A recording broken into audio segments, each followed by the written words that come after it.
Hi friends, இன்றைக்கி தக்காளி சாதம் தான் செய்ய போகிறேன்.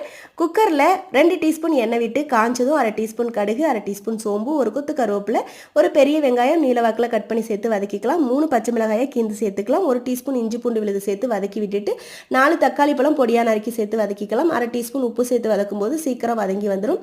இப்போ இது கூட 1 டீஸ்பூன் மல்லித்தூள், 1 டீஸ்பூன் தனி மிளகாய்த்தூள், 1/4 டீஸ்பூன் மஞ்சள் தூள் சேர்த்து பச்சை வாசனை போகிற அளவுக்கு வதக்கி விட்டுட்டு பிரியாணி அரிசியை 10 நிமிஷத்துக்கு ஊற வச்சுருந்தேன். 1/2 கப் அளவுக்கு அரிசி இது கூட சேர்த்து கலந்து விட்டுட்டு 1/2 கப் தண்ணி, 1/2 கப் அளவுக்கு தேங்காய் பால் சேர்த்து கலந்துக்கலாம்.